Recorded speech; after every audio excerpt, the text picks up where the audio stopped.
All right, a couple things to try today. First, Srixon dual-sided matte finish Q-Star Tour balls. I just think they're fun. I think they might be good for putting, but looking down at them, they look like a kid's toy, kind of like you're playing in the backyard with some wiffles. So I actually really like the blue and the yellow one, and I'll probably use them in the next round just to see if they're any fun. Today, backswing. People criticize my backswing a lot. I criticize my backswing more than anybody on earth. And I know it gets underneath, and it's because I'm afraid that everything's going to be outside in, outside in, outside in. And so I try and keep it all in as long as possible. Leads to like a bent left arm and kind of flippy. Those are my problems. So we're going to take a couple swings normally, hit that little fade, 7-iron, and then we're going to try some stuff to manipulate the club in the backswing and see what the results are going forward. Let's see if we can hit a good one.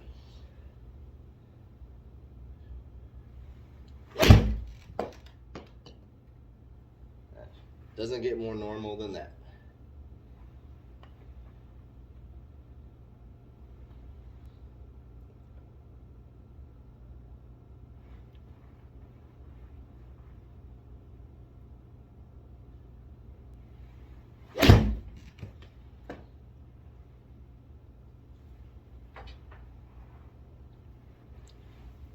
Okay, those are perfect representations of my normal swing. Totally can play golf like that. I lose a little distance, hit a little more spinny things, and I got a club up over all my friends. Let's try backswing attempt number 1, where we do the exact opposite of sucking it into the inside, and we throw the club out to the outside and see what kind of results we get.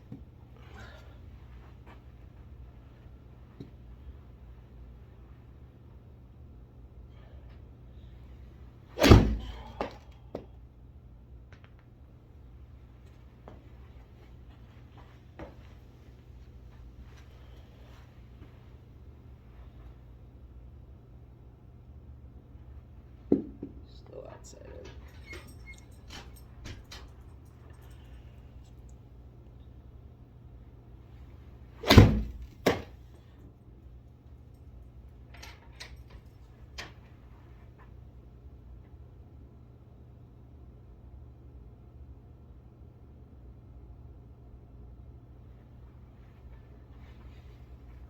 Not a distance increase, and it felt almost like my hands were so far outside that they never came back to like a strong position to strike from.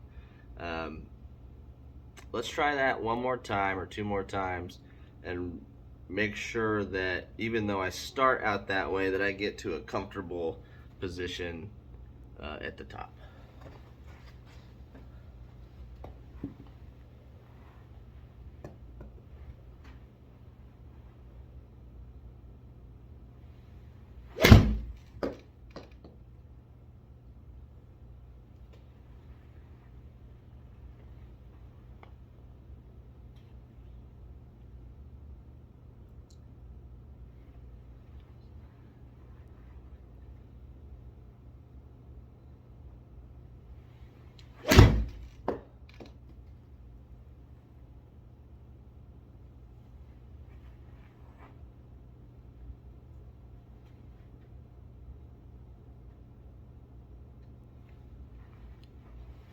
Okay, some interesting results. That last one was a pretty good shot.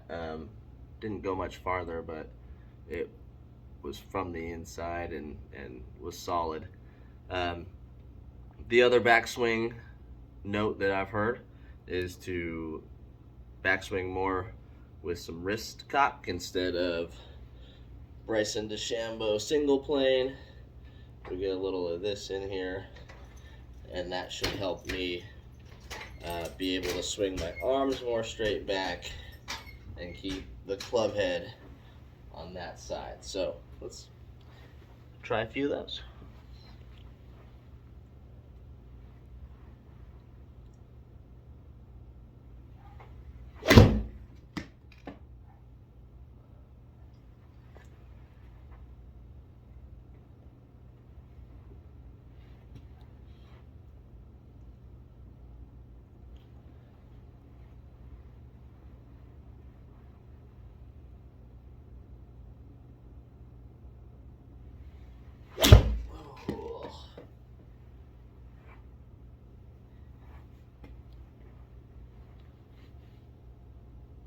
a shank.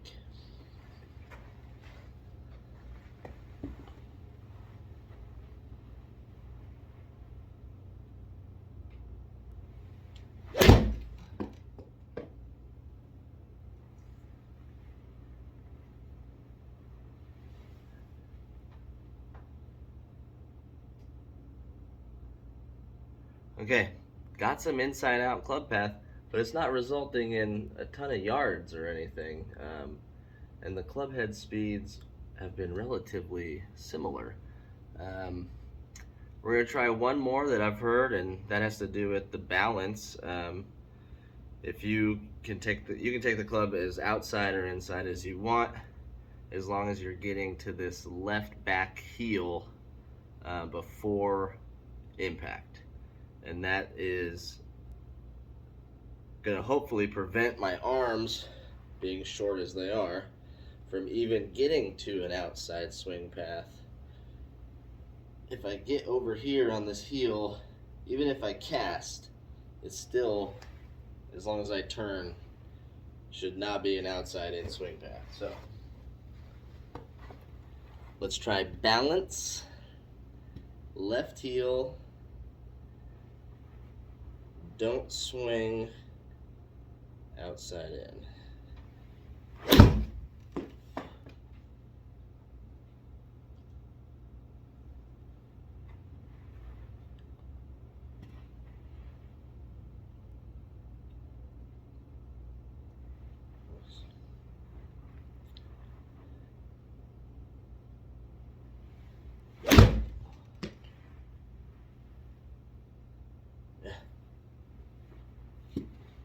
Just losing my balance. All right, let's try one more thing, and we're just gonna try whatever we have to do to hit a big hook on the Garmin R10 for me, which is gonna be rough.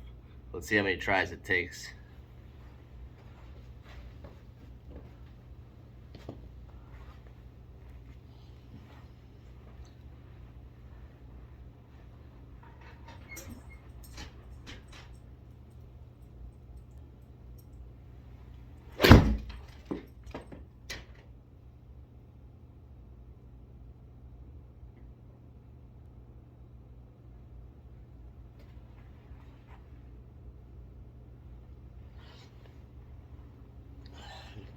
Not bad for the first try.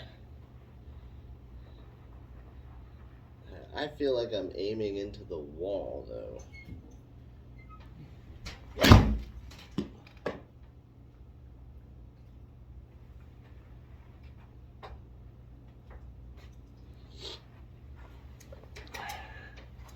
If I can hit 3 draws in a row, we're calling this a day.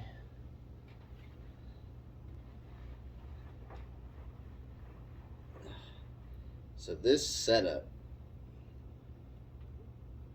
I'm pointed at the screen where the ball's gonna hit. But if this were real life, I'd be pointed 150 yards to the right of my target. So it feels so unnatural.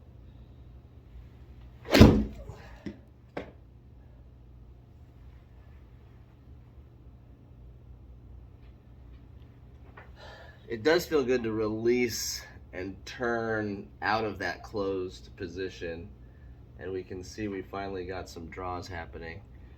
Anyways, if you have any more for me to try, let me know.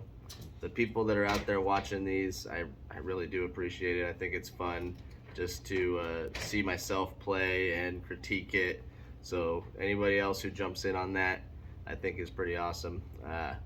Appreciate anybody who comments or has questions or wants to build their own sim or got the Garmin because of me.